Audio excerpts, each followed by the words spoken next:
May 22, 1965. Dearest Suzie, I am still getting that letter a day.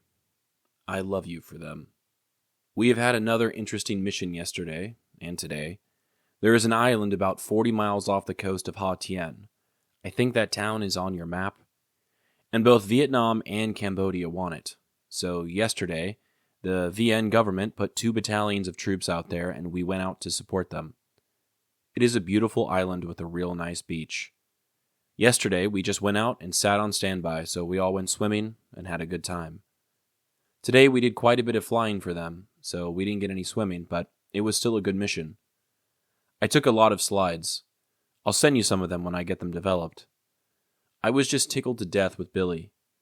It is a pretty darn record not to miss a day of school. I want to get him a nice present for that. So I will tell you what I want to do, if it is all right with you. As I told you before, I will be getting a tax return, but I won't get it before the 1st of August, and it will amount to about $250. They have a real small portable TV in the Saigon PX. It cost $119, but it is real good. I have been thinking about one of them for him since I first saw them, but I didn't think I could ever get one. Now that I'm getting that check, I can see a way to do it, if you don't mind.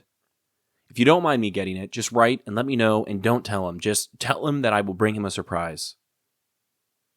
I went down the other day and had each one of the boys, and you, a blue shirt like me that I had myself made. Well, yours is a blouse. They are blue, short sleeve, with a white knight embroidered on the right side and initials on the left pocket. That is, mine and the boys have initials. Yours will have Sue on it. I used the sizes that you sent me, so I hope they all fit. I was going to keep them and bring them with me, but since you are going to be home next month, I guess I'll break down and send them payday.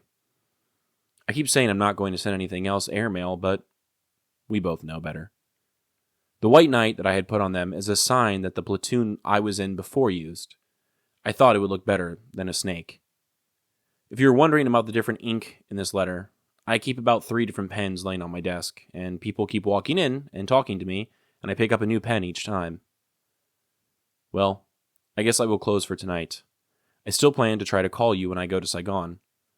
I love you all very much, and miss you too much. Tell Billy I am real proud of him for not missing any school. All my love, Bill. On May 22, 1965, Popi writes about a rare and surreal mission supporting the South Vietnamese troops on an island off the coast of Ha Tien, claimed by both Vietnam and Cambodia. The assignment, while politically tense, was unusually peaceful. A day of standby turned into a beach trip complete with swimming and snapshots. Popi describes the island as beautiful and relaxing, even as he acknowledges the geopolitical tug-of-war just beneath the surface. The next day brought more flying, but the memory of that quiet shoreline lingers, a moment of lightness in an otherwise heavy war. Back at base, he returns to the comforts of home through gift planning and pride in his son. Billy's perfect school attendance becomes the reason for a surprise, a portable TV from the Saigon PX, purchased with a future tax return. He also shares news of matching blue shirts, custom made with short sleeves, embroidered initials, and a white knight insignia chosen for meaning and memory. The letter blends warmth, humor, and the mundane with brief glimmers of something larger at play, echoing the strange contradictions that define Popi's time in Vietnam. I believe I've mentioned the shirts before, but they were one of the first artifacts I found while cleaning out Mema's trailer when she was moving out. She had all 3 of the boys' shirts left. Each one was small and blue and had their name embroidered on it. There was one for Billy, Brian, and Brett. No Bruce yet. He hadn't been born. I sent the one for Brett to his youngest daughter, my closest cousin. The one for Brian was sent to Brian. Who knows if he still has it? Since Billy has passed, and I didn't feel like I could trust any of his kids with his shirt, that one went to my dad. He wanted it anyway. It is at least something he can remember his dad and his brother fondly by. These shirts are little reminders that most of the gifts Popi got for people over there were customized. Time was put into them. They weren't just things he got in the airport on his way out. It makes you think about how war, in some ways, makes soldiers act like tourists. The shirts are without a doubt symbols of his military service and company, but they're also handmade by a craftsman in Vietnam. They're keepsakes, artifacts to someone like me. This means that Popi was more than just a soldier when he bought them. He was a collector, a tourist, a father, and a consumer. What did the guy making the shirts do after the war was over? Was he sad to lose his business? The photo I chose for today was clearly taken at night. It features Popi, outside, wearing a cobra shirt. The flash is washing out his face, but he's clearly got a big and aggressive cobra on his breast.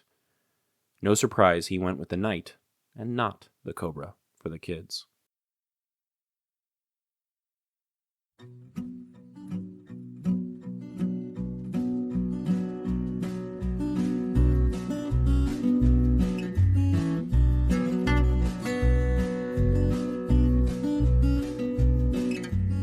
I'm Alex Lowy, and I hope you have enjoyed listening to this episode of Dearest Suzie, and receiving messages from the past that my Popi wrote exactly 60 years ago. I sincerely appreciate your time and interest. Please consider following the podcast on your preferred platform, and if you're enjoying it, I kindly ask that you take the time to rate the show and leave a review. Also, please follow the project on YouTube, X, and Instagram.